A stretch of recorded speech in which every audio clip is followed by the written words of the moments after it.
Hello, thanks for being here and joining the conversation today.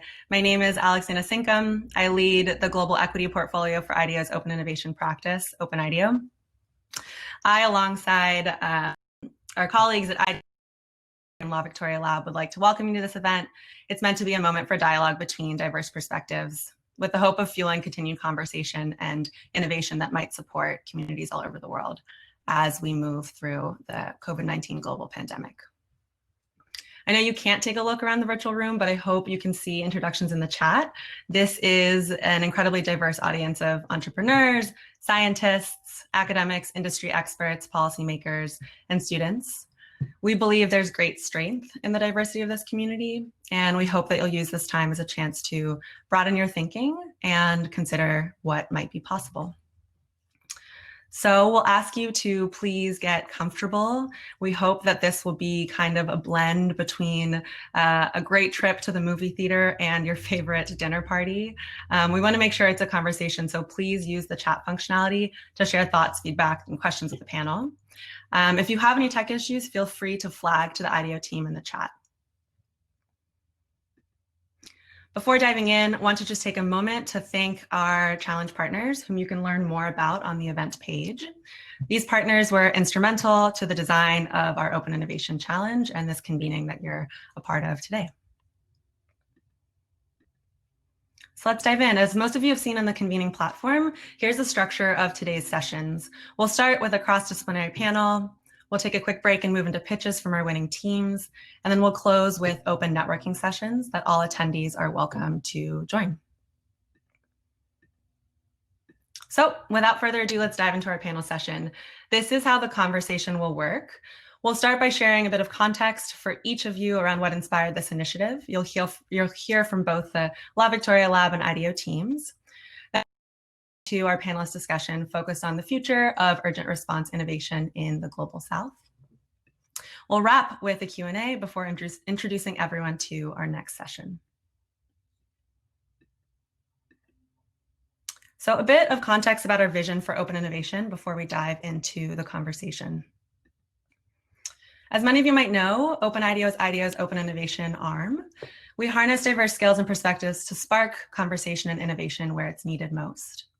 We've run over 60 open innovation challenges in the past 11 years. We have 32 chapters worldwide and an average of 103 countries participating in our initiatives. We are absolutely thrilled to be working with Law Victoria Lab on this initiative. Law Victoria Lab is a group of designers, anthropologists, architects, and entrepreneurs working to improve the lives of the Peruvian middle class. Born in 2014, the lab is a collaboration between IDEO and Intercorp, an economic group of more than 30 companies across Peru.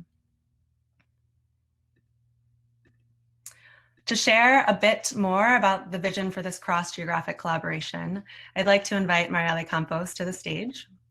Mariela is a political scientist by training based in Peru. She leads the anti-COVID-19 efforts for Law Victoria Lab. Before that, she was deputy political editor at El Comercio, the most published newspaper in Peru. Mariela, welcome to the stage. I'm Maria Alejandra Campos, and I am the lead designer at LVL, La Victoria Lab. That's the innovation lab from Intercorp. And I want to tell you a little bit about why are we here and how do we get here in the first place. So let me start by telling you a little bit about La Victoria Lab. La Victoria Lab is the innovation lab of Intercorp. And Intercorp is one of the most important business conglomerates in Peru. So as you might know, Peru is one of the most affected countries by COVID-19. And this need to launch the challenge, the Global South Challenge, was born from the need to do something about the situation of COVID-19 in Peru. Let me start from the beginning.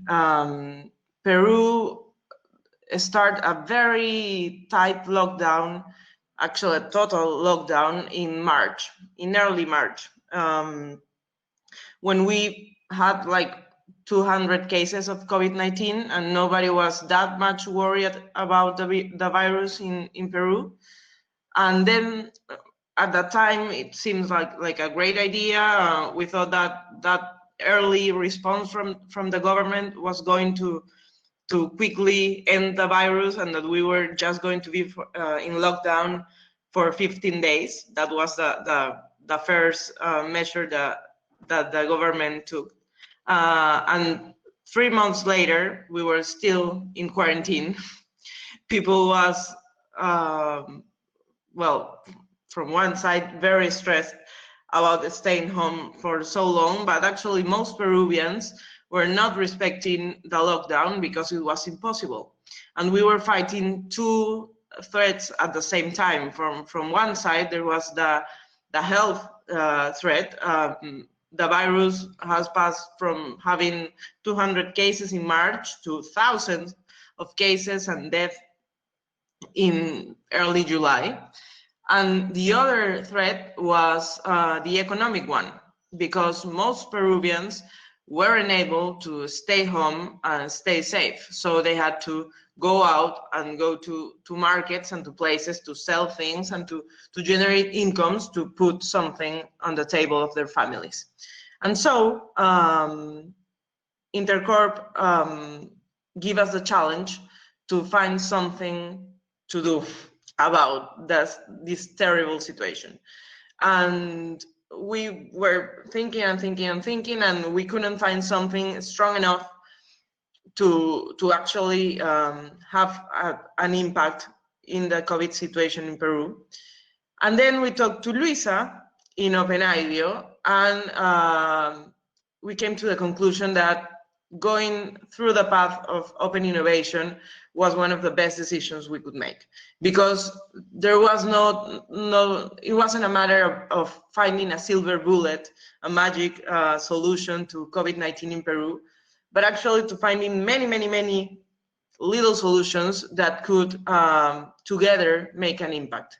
And so we launched this Global South Innovation Challenge, because we thought and we knew that the situation in Peru was very similar to other countries in the Global South, and that we share the same problems: informal economy, weak institutions, a weak health system. And we launched the challenge. It was the first time that we worked with OpenIDEO. We work with IDEO very closely, but it was the first time that we used this open innovation tool to try to solve a how might we, and such a big how might we. And after like 2 weeks, it was super fast. We were out there with the challenge, and we actually had a great response. I mean, we had over 600 submissions from 71 countries around the world, and we're very happy with the quality of the submissions. I think that there are very creative ideas out there and very interesting projects, and we're actually going to be able to hear from some of them today, the finalists, the 10 winners of the challenge. So we're very happy about the results of the challenge, and we are looking forward to show you what great ideas we found in this challenge.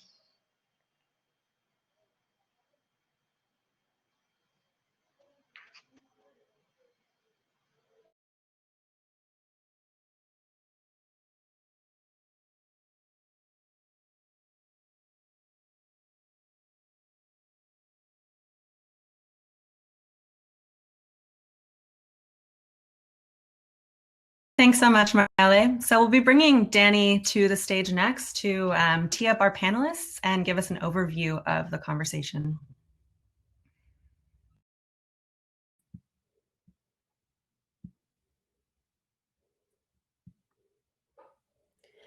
Hello, everyone. Good morning. We're so excited to have so many of you joining from different corners of the globe. Just to confirm, can everybody listen what I'm saying right now?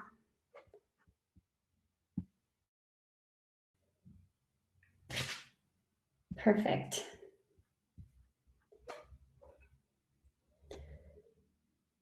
Wonderful. That's fantastic. So I'm going to ask Alex to please share the slides, but could you please expand the presentation so that we can see the slides bigger? So the way to do that is perfect. That's great. So we're thrilled today to have an incredible, amazing panel of experts. We wanted to start with a lot of gratitude to all of them for joining from literally many different corners of the world. I'm going to start sharing a little bit about them, and slowly they will be brought in by our backstage manager into the stage. But in the meantime, Alex, could I please ask you to share our next slide? So for today, we have Will Durbin. He sits at USAID's Center for Innovation and Impact. He has a lot of experience with international funding and especially assessing and understanding innovations to address some of the toughest global health issues that we've struggled, like Ebola, Zika, among others. Thank you so much. Will is joining us all the way from Washington, D.C. We also welcome Juliana Uribe Villegas, a fellow Colombian, a young social entrepreneur and activist. She is bringing today the voice of social innovators on Latin American context. Joining us all the way from Nairobi, Kenya, is Bright Shitemi. Bright is an incredible entrepreneur, founder himself of Mental 360. This is an enterprise to raise awareness on mental health issues, specifically for the youth, and he will be bringing his experience as an entrepreneur in the African ecosystem. We also have today, calling in all the way from Lima, Peru, Luis Delgado. He, a founder himself, the creator of Lapsus School and Cusca.com. He has deep expertise understanding the open innovation approach, and as an entrepreneur himself, he will be bringing the voice of innovation and entrepreneurship in the Peruvian context. And last but not least, we have two incredible panelists joining us. Delfina Irazusta, she is an Argentinian, the founder and executive director of Innovación Local. This NGO works with mayors and other local governmental officials in Argentina. She has deep expertise collaborating between the private and public sector, and especially bridging and connecting public policymakers with local communities and local ecosystems. And we also have today excited to share that Juliano Seabra is joining us. He is the chief of the Innovation and Creativity Division within the Inter-American Development Bank, and he will be bringing his perspective as a funder within the Latin American ecosystem. I'm going to ask all of you to please bear with us as we bring our panelists into the room. And while we do that, I'm going to ask Alex to share the next slide. I'm going to walk you through the conversation and how we're going to be structuring our panel. So our discussion today is going to have two parts. In the first section, we're going to talk about how have the many challenges and realities evolved across the pandemic. As Mariale mentioned at the beginning of this conversation, we started with one reality, and now we've seen how many of these challenges might have evolved. So we're going to explore a little bit about how the low and middle income communities in urban areas are coping with the pandemic. On the second part of this conversation, we're going to explore and go deeper into who are these innovators, how are they innovating, and more importantly, how can we support them, and what are the resources that they need to implement and scale their solutions rapidly and more effectively. I'm just going to confirm right now that everyone is being brought in. That's fantastic. Before we move into our conversation with all of them, I would love for Alex to just share the next slide. So for part two of our conversation today, we are going to be framing our questions around two main insights that were gathered throughout this challenge. The first one is around collaboration and co-design, being the new norm of innovation. Throughout the challenge, we realized that innovators were working closely with local stakeholders, building solid relationships with actors in their local space. We also saw communities taking an incredible role, being showcased as builders of collaborative connections and contributing to create a solid fabric that could support in more sustainable ways the acceleration of these transformational processes. So that's where our questions are going to be focusing on. And then for the next insight that we surfaced during this incredible 3-week program is with regards to the role of the government. Throughout the different submissions and concepts that we saw coming through the platform, we realized a strong dependency on the government as a driver of change and as the implementer of the innovation processes. We also observed that innovators struggled a lot to scale their impact more urgently, which led us to think, what are the different barriers that the healthcare infrastructure are establishing? What are the different resources that we could provide these innovators so that they can overcome these resources, these barriers successfully and implement more effectively? So with that in mind, I'm going to start with our first question today. This question is addressed to any of our panelists, and feel free to jump in and answer. But we would love to start understanding what are the top 3 challenges that the low and middle income class faces in Latin America and Africa today as a consequence of COVID-19.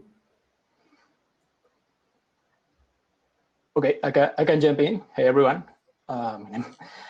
For me, the main challenges would be first, access to health. Then, not only because of COVID, before COVID, there was many different diseases. So I think access to health is a pretty good one. Education, yeah, there's a whole 2020 that has suffered the problems of quarantine. You know, that lockdown was terrible. We'll not see this in the next year. Maybe would be in the 10 or 15 years. Is that dramatic? You know, and also the third one would be return the economic activity. You know, it's something that many Latin American entrepreneurs, as me, we're being facing since March or something. And we still continue fighting for sure, maybe 1 year. So for me, it would be that the 3 main challenges. Thank you so much. And that's incredible, and I think that speaks also to the Peruvian context that you are connected to so closely. And I think, Will, we would love to hear from you. What are the 3 challenges you identify?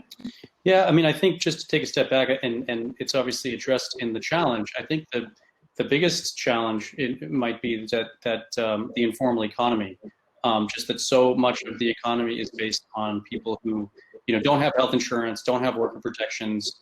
They can't work from home, and if they want to feed themselves and their families, they need to go out and work. And so their options are either to stay at home and go hungry eventually, or they go to work and put themselves and their families at risk.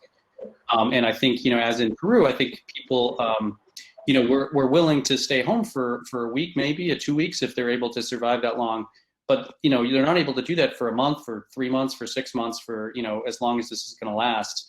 And so we're sort of stuck in a position where people are forced to go out and to make their daily bread. And I think that's really the biggest challenge, as well as the fact that in many places their living conditions are, in tight quarters. And so if one person from a household or from a community group, goes out and exposes themselves, that's going to impact, everyone that they share that space with.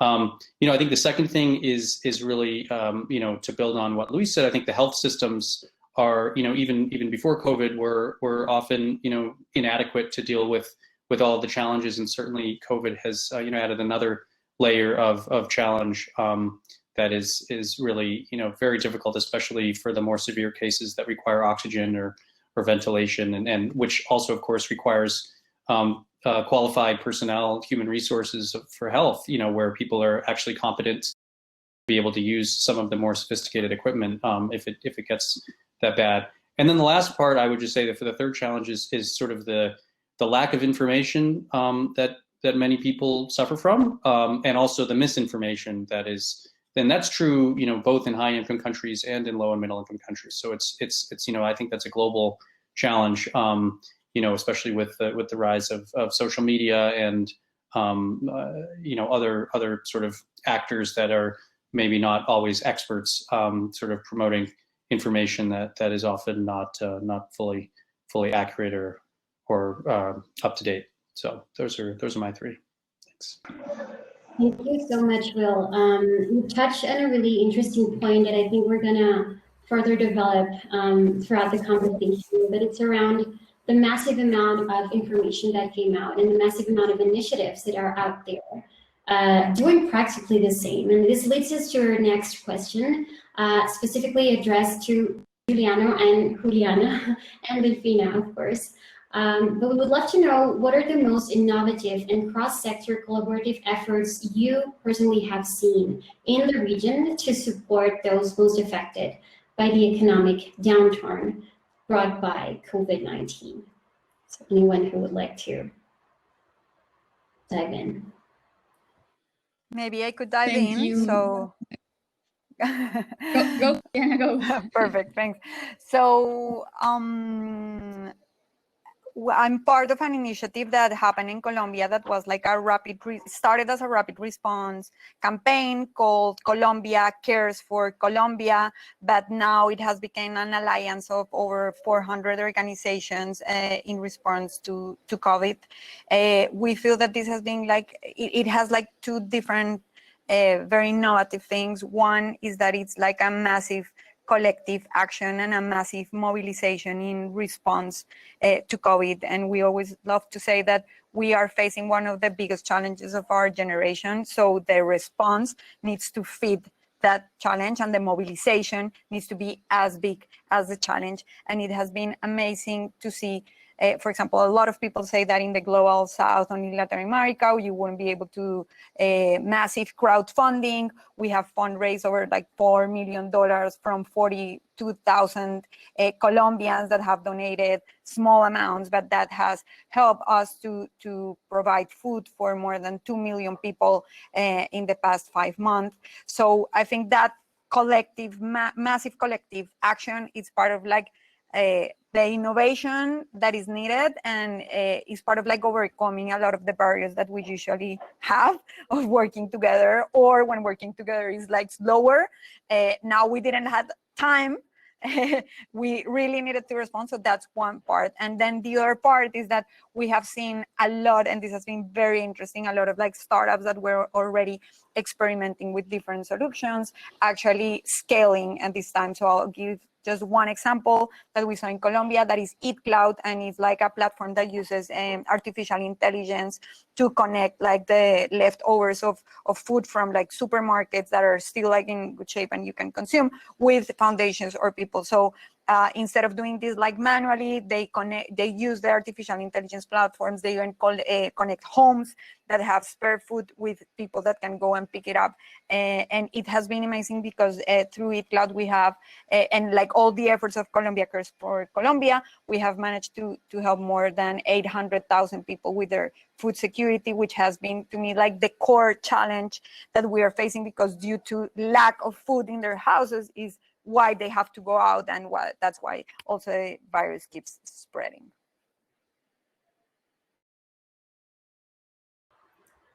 Thank you so much, Juliana. So exciting to hear what's happening in Colombia, more specifically. And Delfina, I think you also wanted to address this question. Yes, and similar to Colombia Cuida Colombia, in Argentina, we saw an initiative that it's called Seamos Uno, Let's Be One. But I would say I would call it the power of logistics, because it was a project that was started by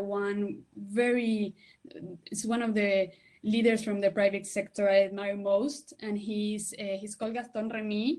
And in Argentina, when someone does something really well, we call him he's the Messi of getting people working together. So he was the one that did an alliance between the private sector and partnership with the public and third sector and religious entities and business entities.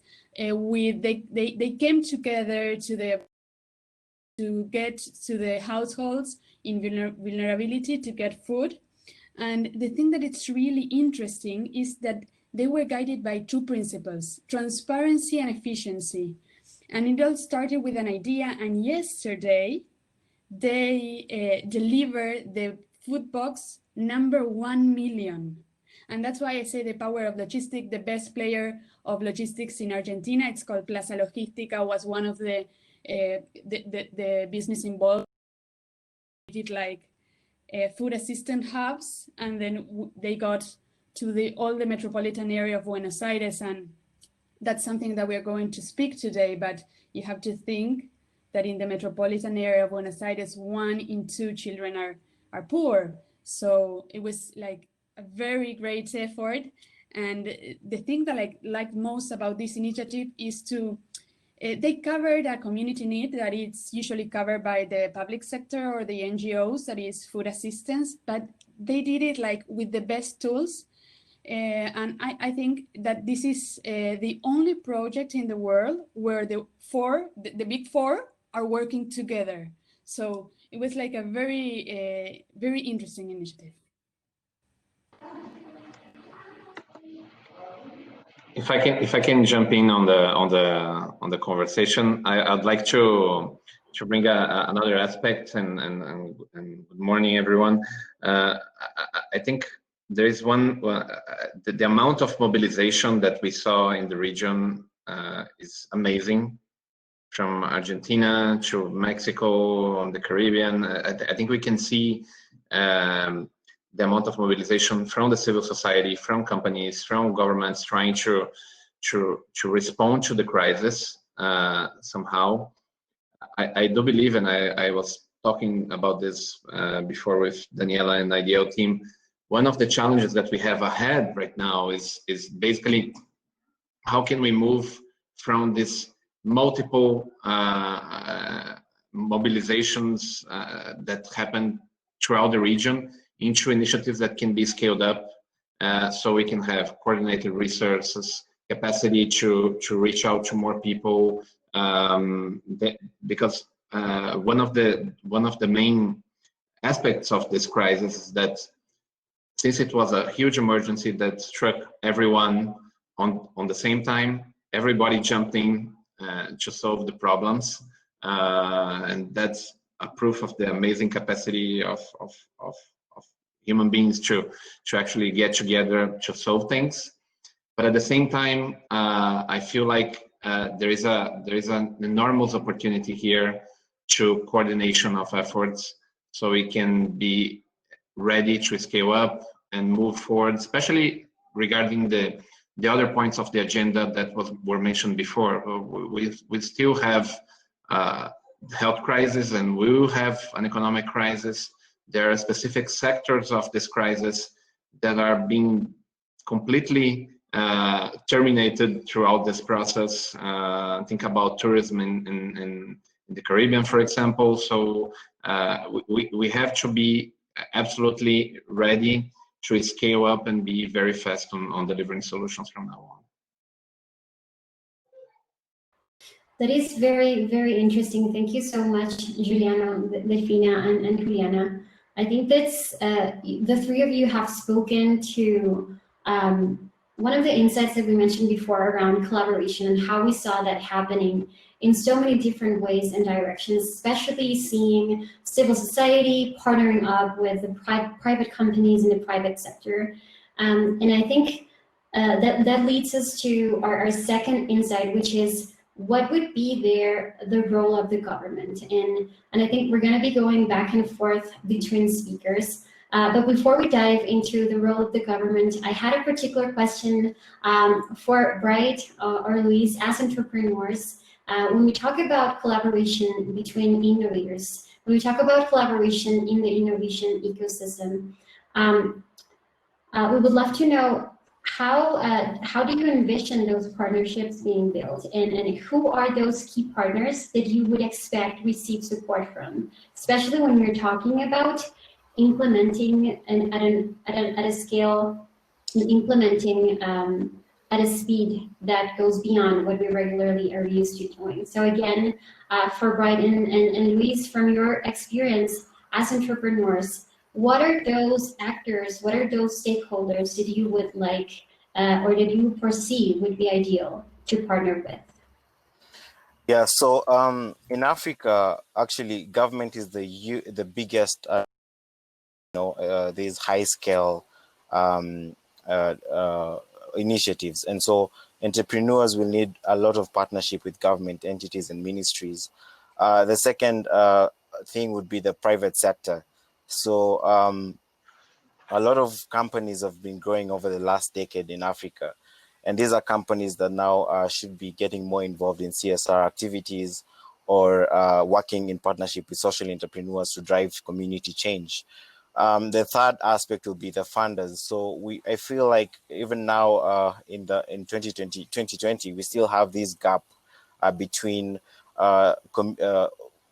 entrepreneurs or people who are working in the communities and funding, availability of funding towards their initiatives. So I think we need more partnership and we need to bridge more the gap between the funding organizations and the entrepreneurs working in the communities. And that sometime will take the funders to come on the ground, interact with the entrepreneurs and see what they're doing to drive change and support them. The last thing is partnerships among and the collaboration among the entrepreneurs themselves. A lot of people are working in silos, and I feel with more collaboration, even the need for more funding becomes less. So with more collaboration with people working in different areas, we're going to see more impact in this work. Yeah, definitely. I'm totally agree with right. It seems to me that maybe there are some initiatives that due to their digital nature and fast growth attract more attention. You know, it's easier to achieve support and partnerships from different actors in the ecosystem. You know, there's like there's a lot of startups, fast-growing startups who try this attention, but there are others that may not have that explosive growth, but have as much an impact even greater, you know.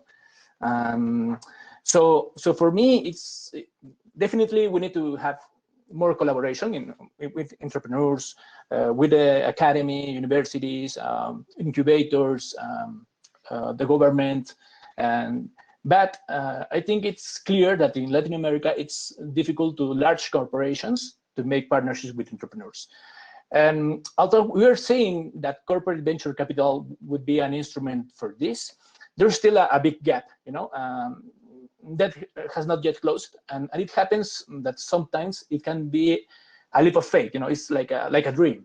But sometimes it is evident you know, we need a decision from big companies to explore, to take risks. And in the same way, in the government side, there's a lot of desire to help. No, you know, I can trust in that. I live myself, but in the practice, that bureaucracy and slowness make everything seems like it's a good wish, everything, but leader or maybe not either really. You know, there's this only wishes.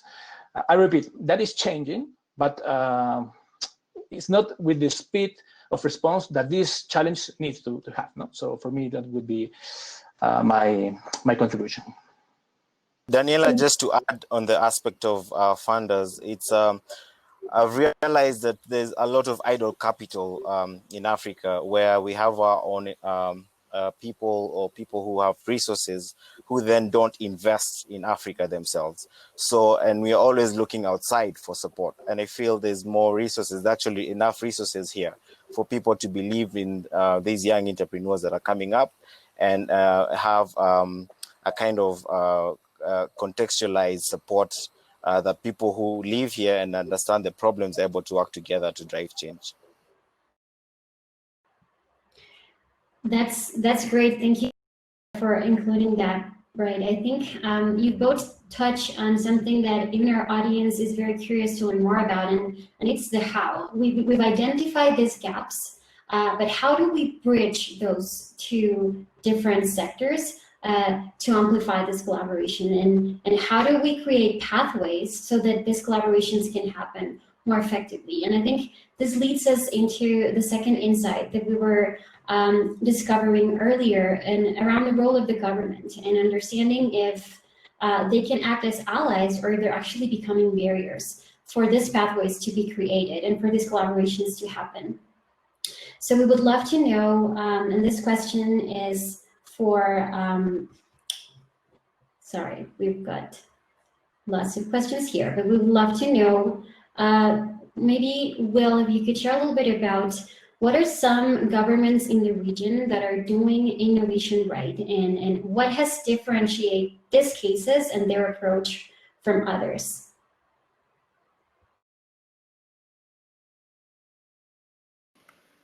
Sorry, it was taking a second to get off mute. I've had a couple of technical problems on my end, overheating computers, so I had to switch computers. Apologies for stepping out for a second. Yeah, you know, without getting into too many specifics, I mean, in terms of the countries, but I can talk more broadly. You know, well, to give one anecdote, and this was really very uplifting. I had a recent conversation with the Minister of ICT, the Information Communication Technologies of Niger, a man named Ibrahima Gwimba Seydou. You know, and Niger is generally has ranked at the bottom, you know, the bottom 1 or 2 or 3 countries of the Human Development Index, you know, really 179 out of 180 often in the last few years. And Dr. Seydou, Gwimba Seydou, has been really trying to make Niger an innovation hub, and have a, you know, sort of a coding academy, and having a number of other sort of innovation related ideas that he's trying to promote. And, you know, the idea that Niger, if Niger can do this, you know, countries with a lot more resources certainly can devote some of those resources to doing the same. So it was a really, I think, a great example of even in very low resource settings, trying to change the conversation and devote, you know, some resources towards innovation, because that might be a way to leapfrog some of the other development challenges. At USAID in the Global Health Bureau, one of the issues that we're looking at right now is how to stand up what we're calling a country innovation platform. And so this is sort of a platform that would make it easier for any country to quickly adopt innovation. So at the organization, or at the unit that I work in, the Center for Innovation and Impact, we've worked with about 150 innovators that have tried to scale up around the world, and they often face, you know, really common challenges. And the challenges are connecting to regulators, working with their counterparts at the Ministry of Health. You know, when they're going to a new country, they don't know which hospital chains exist, which pharmacy chains, they don't know about procurement systems. And then they have to go through all of these processes and repeat it for often each city or district, and certainly, you know, repeat it for every country. And so what we're trying to do with the Country Innovation Platform is basically bring together all of the relevant stakeholders within a country that are working both on the health side of things and also on the innovation side of things, to basically first identify what health priorities are areas in which innovation could really make a difference. And then secondly, supporting innovators in scaling up and streamlining some of the regulatory and other hurdles that they face. So that's really what we're trying to do at USAID to try to address many of the challenges. So, thanks. Thank you so much, Will. Very interesting indeed to hear about country innovation platforms. That definitely sounds like an incredible approach to tackle what we have just mentioned in terms of building pathways to connectivity and accelerate those pathways to connectivity. With regards to working more closely with the government, and this question could be either addressed by Juliana or Delfina, but you both have particularly been working closely with the public health sector in both your countries, both in Colombia and Argentina. How has this experience been for you, and how have you seen the process moving forward? Have you seen success in influencing the government from the bottom up. And if you could share a little bit about that.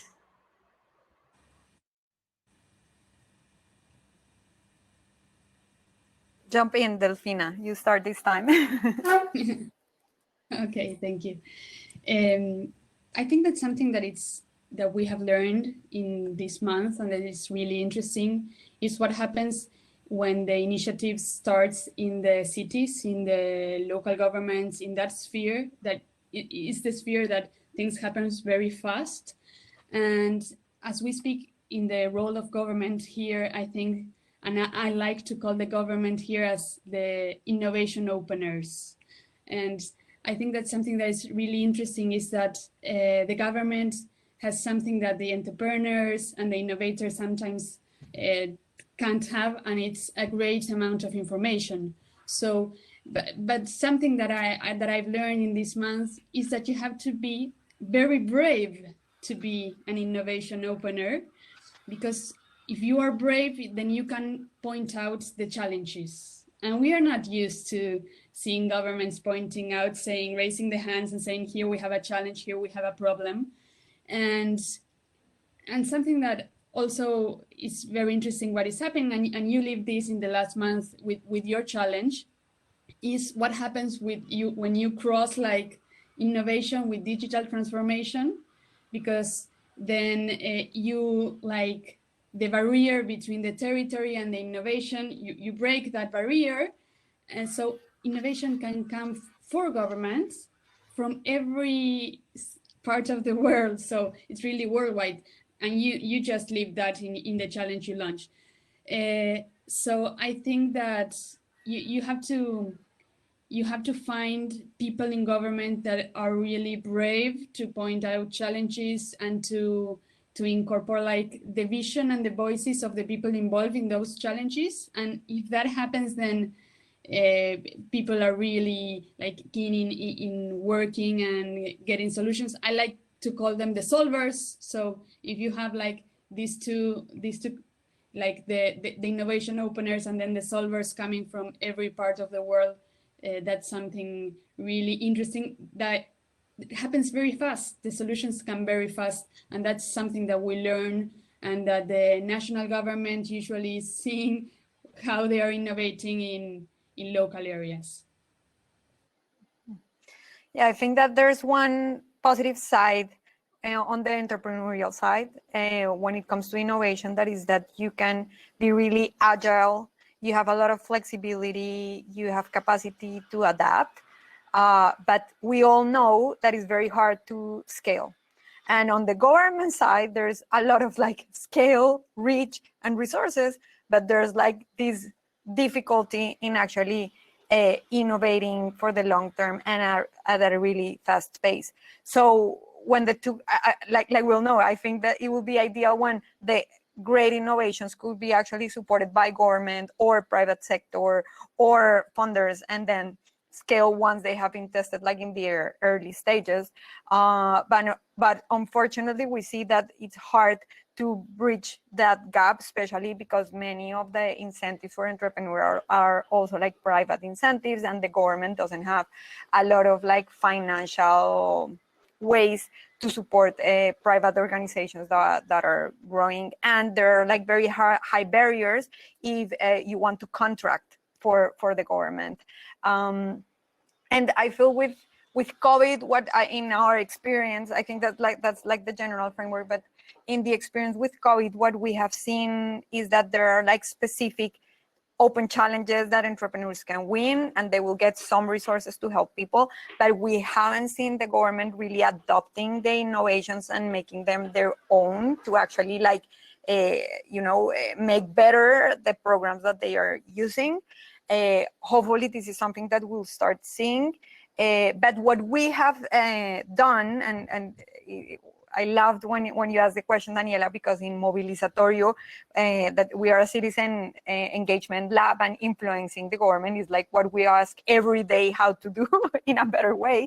But basically with the experience that we have seen is that there is like a middle ground that is like having a very good dialogue and open communication with governments and having like a coordination between like civil society initiatives and governmental initiatives. So for COVID, since we didn't have the time to do anything, we all were like in response mode, what we basically achieved to do and has worked very well is being in constant communication with the governments. So for example, we used to cross all the databases of the people that we were helping, making sure that we were not supporting the same people. This is something like very easy and informal, but super helpful, because that secured that the help of, for example, the Colombia Cuida Colombia food program would not duplicate like the efforts that the government was already doing. That's one kind of collaboration. We have like a very strong technical team, because in our members, there are tons of organizations with very deep expertise on different issues. So for example, we gave feedback on the government on the type of food packages that they were giving to people, so that for the same amount of money, they will get more nutrition. And those are just small examples that you feel are like small, but it helped. And then we had, this is like one anecdote that is interesting. In the Amazon, we had like a peak of the pandemic at some point, and it was very bad. And then the oxygen plant of the hospital in the Amazon broke, and they were not getting help, and they had like lots of patients. So one of the things that we do in terms of advocacy was connecting and talking with like the higher officials in government and saying like, hey, you have to have this in your radar, you have to fix this like right away, they really need the plant. And finally like the plant came a few days later. So I think it's also a matter of like overseeing what the government is doing, and like Delfina was saying, raising your hand where you see like a specific challenge and where they had to put their attention. Actually gonna pivot and ask your input on this, Juliano, because this is something that we've actually talked about in the past, and both Juliana and Delfina have mentioned it. And it's when COVID hit, we saw a massive amount of efforts being mobilized, communities being mobilized, and as Juliana mentioned, a lot of duplicated efforts. And then again, other regions that were completely left in isolation, right? And this challenge more particularly has allowed us to understand the importance of connecting those dots. So I would love to listen, Juliano, your take on that perspective, and especially the importance of building strong partnerships when we're talking about connecting those dots. No, thanks, Daniela. While I was listening to Delfina and Juliana, I was thinking about one concept that we developed with IDEO, which is the idea that innovation lies in the intersections of different players, entrepreneurs, governments, civil society, and one of the challenges that I see many times is that there is also I am absolutely a cheerleader of the idea of having an open innovation effort that brings together entrepreneurs and corporations and governments to the table. One thing that I many times see that it's hard for governments, one was mentioned, which is basically red tape and bureaucracy, etc. But there is another one. There is also an asymmetry of information within governments about who is who on the entrepreneurial ecosystem, who is doing right. So one of the key aspects of bridging this gap between entrepreneurs, governments, etc., is also helping governments to create a space where governments can actually access a vetted solution, a vetted list of solutions based on criteria that are technical and based on criteria that are not the relationship or the conversation that we had on an event. And I think that's one of the most hardest parts to scale up open innovation efforts on the government side, because many governments actually don't know, or they don't have the tools to separate between what is a nice, ready to scale solution for an idea that is still on the very beginning, and even if I pour money on that, it won't deliver because it lacks the structure of a more mature organization. So the challenge here is how we balance this, how we remove bottlenecks on one side, how we bridge gaps, and how we remove this asymmetry of information that also impacts governments, because it's very hard on the other side to actually pick between one entrepreneur or the other. Maybe just to build on Juliano's point, we've seen a lot of innovation mixed with politics and policy issues. I'll use an example for us in Nairobi here, where we have a company called Swivel, for example, and they are coming with a very nice innovation for transportation. And we have a huge problem with traffic in Nairobi. And then you have policy issues from government that are stifling these kind of innovations. So yeah, there needs to be more conversations and actually a culture change in terms of where you're an entrepreneur and you're doing some work in the community, and politicians see you as a threat, you know? So it becomes more of a political issue, and there's also now the policy issues stifling innovation. So I think we need to have more conversations on that front. And Danny, just a small comment. For me, there's something that the global South can learn from the North globe, that it's that the conversations and the collaborations aren't sporadic. It's not a touch and go, but they found like institutionalized spaces for collaborations. And I love the example of the boards and commissions and the committees that you see in the US. It's amazing that our spaces where people, technical, as Juliana said, like they can participate to be a team with the government, and they like transform an innovation action into an innovation culture, because they are habits that they repeat, and it's just part of the culture, and it's so part of the culture that it's institutionalized in a committee of collaboration, in a board and commission. You can see that a local government in the US can have 40 boards and commissions of people committed, helping and working with the government. I think that's something that we have to learn to transform, not sporadic collaboration, but strong collaboration. Absolutely, Delfina and Bright, and thank you so much also, Juliano, for those inputs. I think what you just mentioned, Delfina, actually touches on the sum of many efforts. So making sure that all those voices are being coordinated. So it's not just the government working isolated, the civil society working in isolation, and other actors working in isolation, but instead fostering this communication and fostering these scenarios where they can safely join and creatively collaborate. And I think this perfectly leads us into our Q&A. So right now what we're doing is taking in questions from our audience.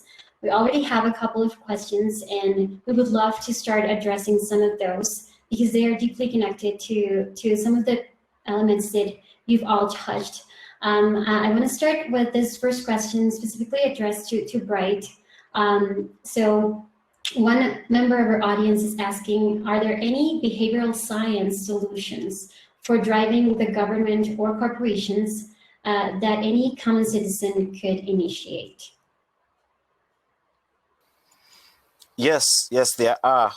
But the problem here, and especially in our country, is, I mean, there's a lot of patronage issues. So even to start a campaign or to pass through certain policies to be changed is really tough, and it takes time. There's a lot of government bureaucracy and bottlenecks.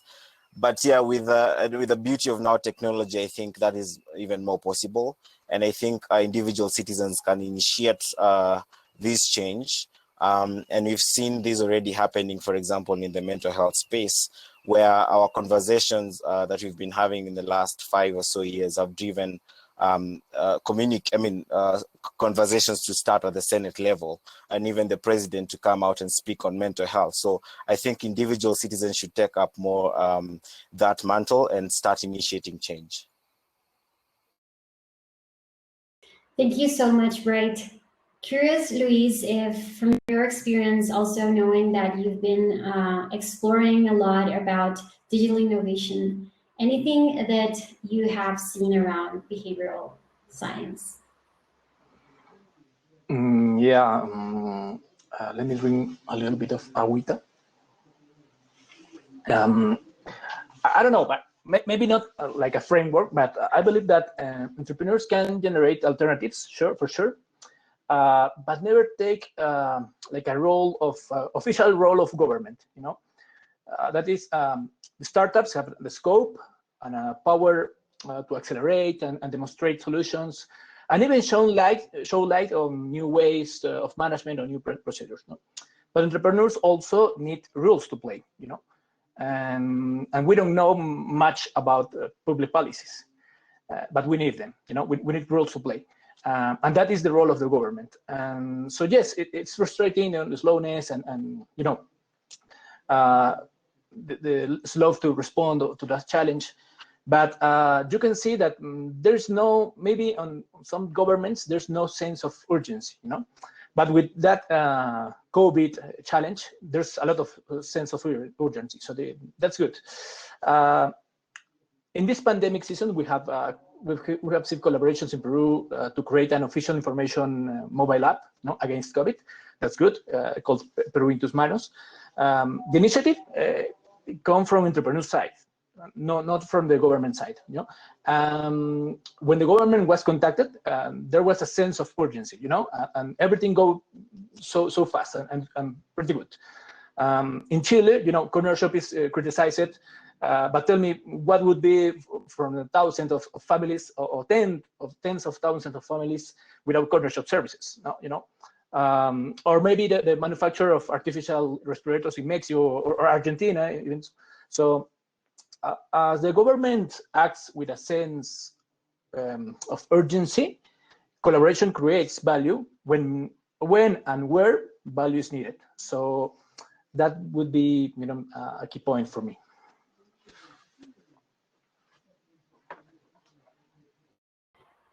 Thank you, Luis. That's fantastic. We've got another question coming in, and question to our panelists. I will encourage everyone in the audience that has been listening for the past hour to please share your questions on the chat box, and we will make sure that the IDEO team collects them so that we can address them to the panel if there's enough time. So this question just came through. When you consider the future of urgent response innovation in your region, what gives you the most hope, and what are you most afraid of? And we encourage you to be very real.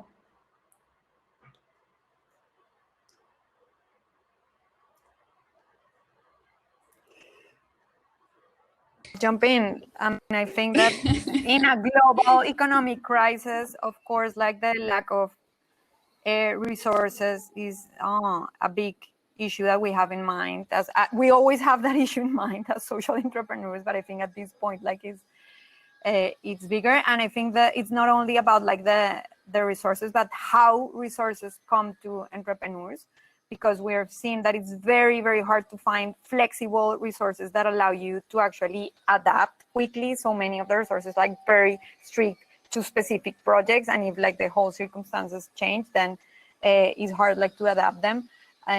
So that's one of the issues. And the second one of the issues I feel is that we see a lot of organizations coming and going. So I think there's a lot of energy that sometimes is lost, and sometimes there's a lot of duplicity. So I do feel that there's a big opportunity to establish bigger collaboration and stronger structures, so that social entrepreneurs and social innovators can last longer, but can also collaborate more, so that we are building on each other's capacity. So I like to think that we have a competition relationship sometimes, because we want to collaborate. Of the funding makes us compete among each other. So I think thinking about how we break that cycle in this moment where like we have so many challenges and our solutions are so much needed for the COVID response, but in general for fixing structural problems. Those are like the two things that come. And Daniela, something that gives me a lot of hope. I work, as I said, with government officials of local governments, and we always ask them what transformation they want to make in their cities, and listening to them, that they are really citizens that have like a very high commitment with the community. And before the pandemic started, we had WhatsApp groups, as many of us, and we had a network of government officials that were integrated by 300 government officials. Now that network is integrated by 1,200 government officials, and we are divided in 10 groups of learnings, one of housing, one of economic development, one of human development, one of health, one of modernization and everything. And the collaboration I see there every day, that are people that are really worried for their communities, all the political parties. So every time that we have a very difficult national context, as many other countries in Latin America, but my escape and my hope is to see everyday work of the local governments of the cities, that there you're playing like another game. This is amazing. Thank you so much, Delfina. Juliano, anything else you would like to add there before we move to the next question? No, I would just add that I have one fear, which is the lack of coordination brings us in a situation where we don't actually manage to maximize the impact of this crisis, of the response to this crisis. And another thing that I think we must use this crisis somehow is it take a pandemic to change structures, processes, etc., that are lying down on governments, on the relationship between different actors. So I do think there is a huge opportunity here to use the pandemic and the consequences of the pandemic to actually move faster and change things that we couldn't be able on a normal world. So that's what makes me optimistic about the outcome of this. That's incredible. Thank you all for you for sharing. And for this next question, we would love to address this to Will. So we've heard that COVID is a huge setback for the Sustainable Development Goals in creating a more equitable world. But is there any way this moment could create structural changes that help us take a leap forward? Are there new opportunities for dramatic positive change that you oversee, Will? Yeah, that's a big question. Yeah, sure. I mean, I think there's a famous saying in the U.S. Never waste a good crisis. And I think someone who used that frame quite a bit was Rahm Emanuel, who was President Obama's chief of staff for a while, and then was then the mayor of Chicago. And I think a crisis obviously offers the opportunity to really pivot in a way that the normal status quo. I think most people get pretty comfortable in that status quo.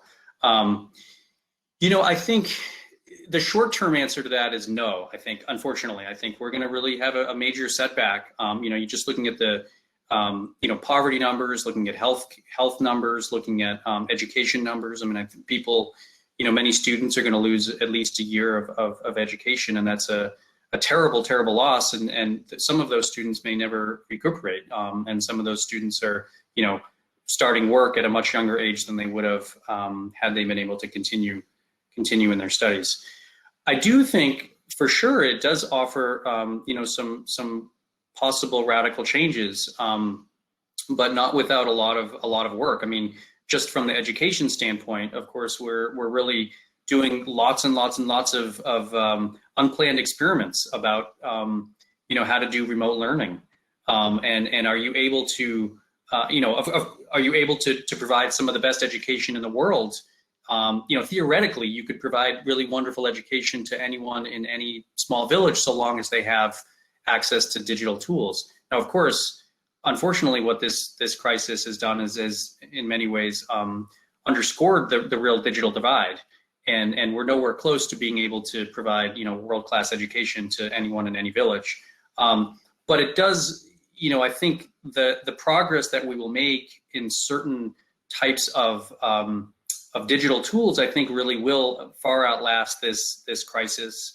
I think both on the education side and then really on the health side as well. I think there's a lot of innovations that are happening that are frankly have been slow to get off the ground in many cases. But I think will also the whole telemedicine movement is similar to you could theoretically, again, this is also obviously in theory, but you could be in a village and have a telemedicine visit with a specialist in presumably in the city. That and with 3D printing and with these other technologies and drones and things of that sort, I think there's definitely we're making progress slowly and in a very jerky kind of fashion. But I think that this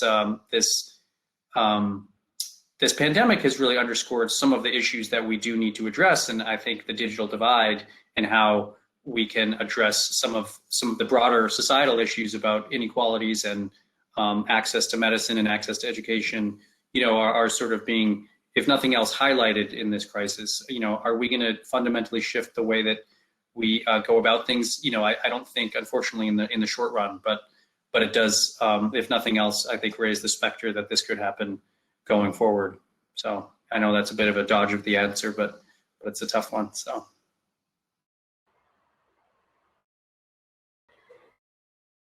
Thank you so much, Will. Any other builds to this question? Curious from others panelists. I loved what Will just said, and I heard a phrase that it's like, when the sea goes down, when the water goes down, then you realize who was swimming naked. And just like we are now all aware, private sector, public sector, third sector, they were working on it, but it is now. We have to work differently. And Latin America is the most unequal region in the world, and everybody's aware. So I think that's something that it's really interesting about this pandemic.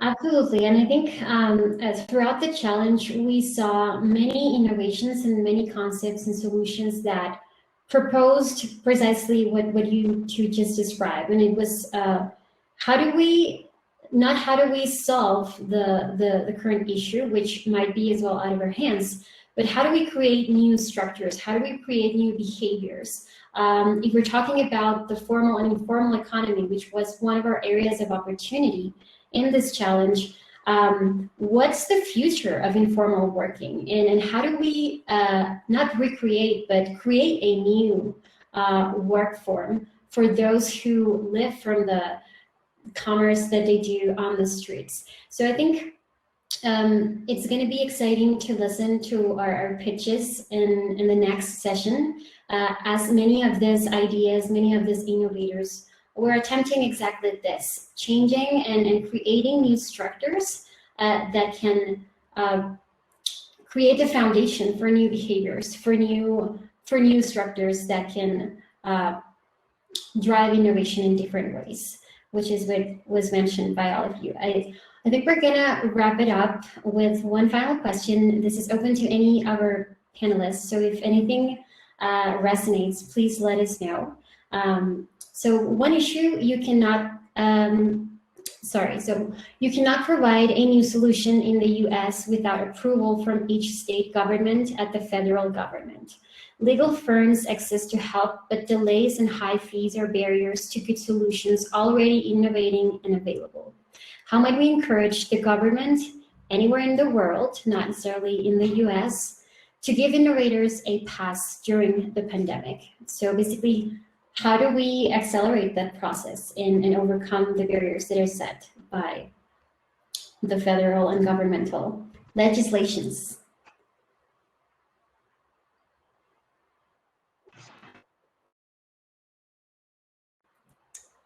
Go for it, Juliano. Yeah, I was having a hard time here with the mute. No, I think this is the holy grail of the questions around innovation, especially in times of crisis. Okay, so of course every innovator wants a pass for the bottlenecks and barriers that we know they exist.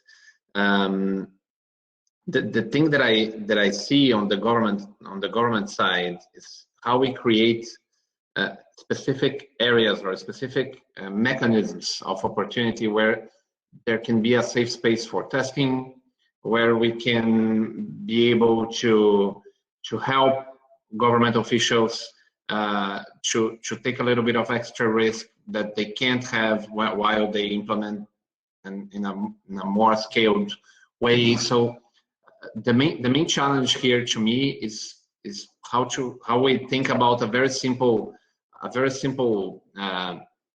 cycle where we can have the ability on the entrepreneur side to design and prototype, and we can have some space in the government and governmental programs to pilot and test things fast, with capacity to try and make the mistakes and learn from them, and then scale. The problem on the crisis is that the necessity of scale is absolutely gigantic, and the amount of time and the perceived risk that a government official has on scaling up something that fails massively on this process is enormous. So the challenge that I see is how governments are better equipped to create those safe spaces for trial, tests, evaluating quickly, and if there is something that is ready to go and proved, let's go. The challenge is that if you don't have this mechanism, you have this tension between entrepreneurs and governments forever, because it's impossible to fit both sides on this equation without a common ground in the middle where you can try and test. Yeah. Let me add on this. It's similar to the venture capital investment process, because in the same way that an investor trusts you as an entrepreneur, without knowing much about you or even knowing that you fail, the investor invests anyway. So the same thinking with governments. The key to this is build trust. No, and trust is something that Latin America is so really lacking. So it's we need to build more trust, and to the extent that we can build trust with our startups, with our endeavors. If we are, if we can do that, the passes will come. So we need to build trust. And I would just say also, I think Juliano sort of alluded to this. I think that the incentives for government workers are frequently not in line with the notion of, or the possibility of failure. And I think there's got to be a real change in the attitude of government in general to allow the notion that things fail, and that's sort of an inherent part of the innovation process, and that and then relatedly that innovation really needs to be looked at in a portfolio approach, so that it's never going to be the case that every innovation, as a government, for instance, if you're funding innovation, many of them are going to fail, and yet the ones that succeed are going to generally and hopefully, but often is the case, are going to more than pay out more. The amount that they will succeed more than compensates all of the failures. But that's a very different way of thinking for most government workers, and it's also not going to work if you're only, for instance, if you're a funder, if you only fund 3 innovations or 5 innovations. You really need to fund 20 or 50. You need to get a large enough number that you're going to be able to take advantage of that portfolio approach.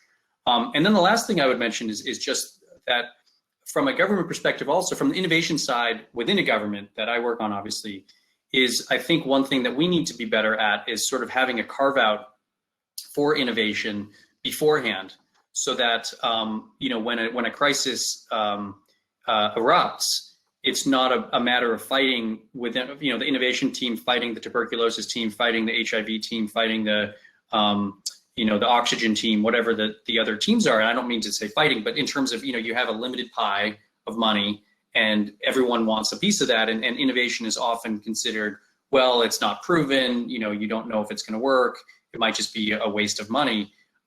Whereas if you could have a carve out sort of in advance, knowing 5% or 1% or 10% or whatever the amount is of the funding that comes through is going to go to innovation, it would, I think, make it a lot easier you wouldn't have to sort of go to bat every time there's a pool of money that you need to fight for. So. Yeah, I think for me, I see a disconnect between government and innovators, and the problem is there's no capacity in government to even recognize what is good innovation and what is not, and that is now creating the problem of no support. And so I would see maybe the solution could come in having a dedicated kind of ministry for innovations, where they're constantly working hand in hand with innovators. And they're also part of the process. Now they're part of the solution. And once something good comes up, the backing is already there. So I think that could be really good in future public and private partnerships and in growth of innovations in communities. And the other thing I would say is, and maybe this is a bit idealistic, is to adopt a carte blanche attitude towards innovative ideas, so that you're not always stifled by policy issues, so that in case someone comes up with a very good thing that needs to be fast-tracked and actualized, we don't have any laws impeding them from having this in place. I love that, as you put it, as adopting that mindset even before the crisis hits, right? And how that can change the way we approach this different crisis and the way we even assess risk and build trust with innovators. Unfortunately, are out of time right now. I want to wrap up this panel conversation by sharing some of the main highlights that were discussed today. I think we talked about the importance of trust, transparency, and efficiency, and I think those are core values that should be brought into the design process and the innovation process in itself. We also talked about the government becoming, as Delfina put it, innovation openers. And so the government assuming a role of enabler to support innovators thrive in more efficient ways. And this leads us, of course, to how do we continue connecting? How do we continue creating more bridges that connect the civil society, the communities, the government, the private sector, the international development funding resources, and different other corporations, so that they can all together come into the ecosystem and act more coordinatedly and unified in a time of crisis like the one we are still going through today, especially in Latin America. I'm going to thank all of the panelists for the incredible insights that you've brought, the curiosity you've showed up to this conversation. We really appreciate you taking the time. And I'm going to pass it on to Alex, who will also thank all of you and share a little bit more about our upcoming session and what's happening next. Thanks, Danny. Can everyone hear me? I can hear me, great. I've been lurking backstage. Wonderful conversation. And again, just want to thank all of the panelists, Will, Bright, Luis, Juliano, and Delfina for joining us. Really incredible to hear from your different perspectives, geographically and also in terms of your lived experiences. So I think many people in the chat are probably wishing the conversation could go on. And the cool thing is it kind of can. We have a next session, which is going to be focused on our innovators, as we mentioned. So join us in 10 minutes to learn from the 10 finalist teams that were selected in the Innovation Challenge. It's going to be super cool. They're each thinking about and solving against many of the tensions that this panel brought up during the past hour and a half. So if you want to sort of see how these challenges look in application, join that session in 10 minutes, and you can do so via the platform agenda. So with that, we'll close the discussion and we'll see you back on the line after our break. Thanks so much, everyone. Thank you, everyone.